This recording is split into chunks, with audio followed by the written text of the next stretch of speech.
Hey, I'm going to continue with our read aloud from Catherine Applegate, Home of the Brave. Last time we left off, Keck had washed the dishes in the washing machine, and we found out that the girl, the main character of the girl, um, what's her name? Yes, good job. Was in foster care. So that was another social issue that we can tie into our unit. And we also learned about idioms and we talked about what wet feet meant, that like his feet were not literally wet, but that he was going to try something new. And they were talking about Ganwar getting a job. So we're going to continue with the next chapter, and it's called Bus. On the day with the name of Saturday, Hannah and I wait by the road for the bus to come. It's even bigger than the school bus, with the sour breath and slow growl of a starving animal. The door squeals open, and I follow Hannah up the stairs. She pours quarters into my glove. Here, she says, do like I do. Her money clatters into a box by the driver. But, I shake my head, the school bus is free. This one you pay for, she says. Come on, hurry up. The driver makes a face that says, stupid new to this country boy. But Hannah, I say, I can't take more money from you. Hannah tips my glove over the box and the quarters slip in with a happy jingle. She grabs my arm as the bus rushes forward. We pile into a seat near the back. See, my mom sends me money sometimes, Hannah says. Her nose and cheeks are red as sunset sky. Oh, look at that simile. What's being compared there? Her nose and cheeks to the red sunset? Just so you know, out of the blue. No explanation, no letter. It just shows up. I used to write her and say thanks, but now I don't bother. She never writes back. Anyway, my foster mom always hands the money over to me. I give her some, and then the rest I put in a box under my bed. But it's yours to spend, I say, not mine. Hey, you get a job, you can pay me back. Meantime, keep your eyes open. I blink, but they are. Again, is this another something that he doesn't really understand what she's really saying? I mean, look out the window for this farm. I'm not sure if Dave's got the right stop or not. I never noticed a farm out this way. It's a very small farm, I admit. After much snow and many buildings, I see at last the little farm. The bus pulls over and we step into a pile of snow as high as our knees. There she is, I say. The cow is standing near a shed. She looks bored and cold. I thought she was a girl, Hannah says. She has horns. Girl cattle can have horns, I explain. Really? Hannah asks. Way to go, girl cow. So now what? When I take a deep breath of icy air, it is like swallowing an arrow. Now, I say, I get my job. What kind of job do you think that he's going to get? I have some ideas. Next chapter, Lou. It's a hard walk to the house where the owner of the cow lives. Much snow makes a home in my boots. When we get to the door, Hannah shows me a button that makes happy music, and soon the door opens. So what's a bell that makes happy music? A doorbell. The old woman standing there doesn't seem surprised to see us. Well, hello, she says. May I help you, kids? I am Keck, I say, from Africa. And this is Hannah, from Minneapolis, Hannah adds. I'm Louise, the woman says, from the wrong side of the tracks. Call me Lou. Weren't you here the other day talking to my cow? I nod. I just wanted to say hello to her. Lou thinks about this for a moment. It's bitter out there. Come in. We step into safe, warm air and sweet cooking smells. So are you two selling something? Lou asked. Raising money for school? I'm here about your cow, I say. I see. Lou nods slowly. I think that she is not so happy, I say. I try to say it gently so that my words will not sting like an insect. So we would kind of say that that's like he doesn't want to insult her. Lou puts her hands on her hips. She's wearing jeans like mine and a big shirt. Her hair is short and silver, like a fresh moon. She has many wrinkles to show her great knowledge of the world. You two better sit. This may take some time. Lou points to the kitchen table.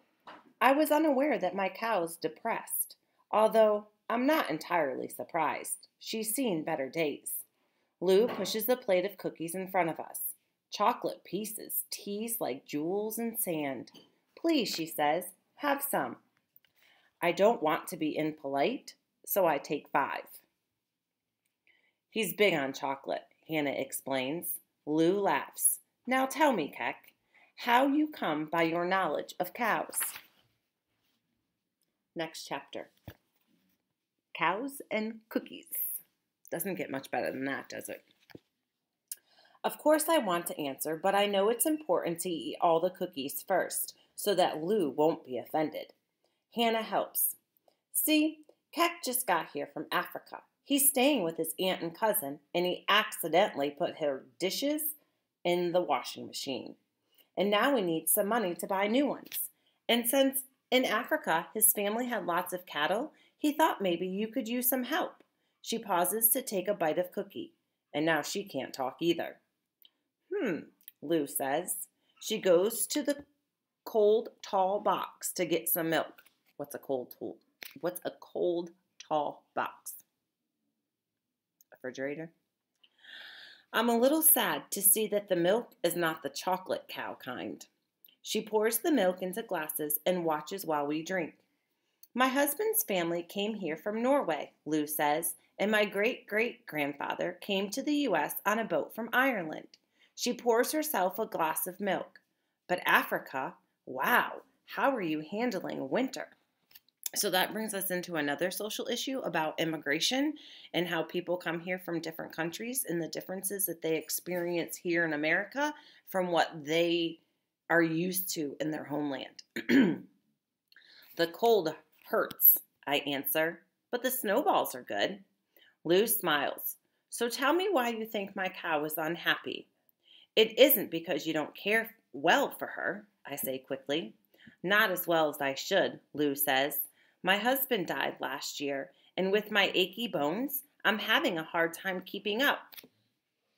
Another social issue, death, aging. She picks up a cookie but doesn't eat it. I may have to sell the place soon. I had an offer, a good offer, and I have a lot of hospital bills to pay off. I don't know. We'll see. We are all quiet for a moment. So Lou says at last, what is it you think my old cow is in need of? She needs to be brushed and fed the finest hay, and without other cattle, she's lonely, I answer. She needs someone to talk to her. In my old home, they would laugh at me, but when I talked to the cattle, they would grow calm and easy to herd. I wait. Maybe my words are broken like my aunt's dishes, chips and shards that will not make a whole. Maybe this Lou will think I am a moron boy. Have another cookie, Keck, Lou says. Next chapter. Night talk. That night I wait far into the darkness for Ganwar to come home. That jumped ahead, didn't it? We didn't really find out if he was going to be able to work on the farm or not, did we? He stumbles a little when he crosses the room and he carries the bitter smell of smoke. Where were you? I asked. My phone's ringing. With some friends, he says, and he plops onto the sofa like a sack of grain. I've been waiting for you, I say. I wanted to tell you my news. I got a job. Ganwar lifts his head to stare at me. A job? Doing what? Helping a lady take care of her farm, for a while at least. She's old and her husband died last year. She can't pay me very much, but I think I'll make enough to buy new dishes for your mother. Ganwar's eyes say I am telling a lie, or maybe a joke. How did you get a job like that? I lift my shoulders.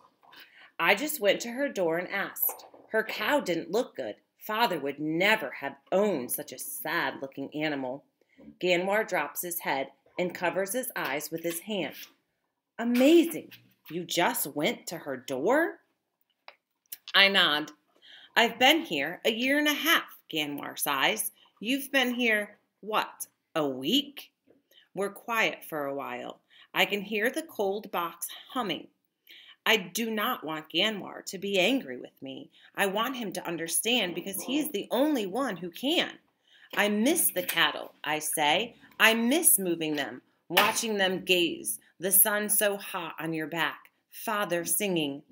Ganwar doesn't answer. I think maybe I should not talk of days past with my cousin. I cringe, waiting for the heat of his words. Ganwar rubs his eyes. When he speaks, his voice is sad, not angry. I always knew what to do, he says. Morning they'd graze. Noon would lead them to a stream. Afternoon we'd head for home. We always had somewhere to go. Not like here, stuck in the apartment or at school. He sighs. It all made sense. Here, nothing makes sense. Maybe it will, I say. Maybe if we're patient. I hear the fear and hope fighting in my voice. We don't belong here, Keck, Ganwar says. This isn't our country. It never will be. Lots of people come to America from other countries, I say. Miss Hernandez taught us that. Ganwar rolls his eyes. Poor immigrants. Illegal immigrants. Maybe someday we can go home again, I say. The war is older than our fathers were. The war is forever, Ganwar replies. He closes his eyes. Then where do we belong? I ask. And that's kind of another social issue, right? Is that we're all trying to figure out, like, where do we belong? And we've talked about that in our book clubs. I can see that he's sleepy, but I want Ganwar to tell me one thing. I wait a long time for Ganwar to reply, but he's asleep. Snoring softly, I watch his untroubled face. I cannot seem to get up. Ganwar's words lie in my lap like huge rocks. I am not strong enough to move. I sit and sit, waiting for the sleep my cousin has found, wishing for dreams of our old life of fine, strong cattle, gently complaining like tired children as we guide them safely home. And that will bring us to, to part 3. Till next time.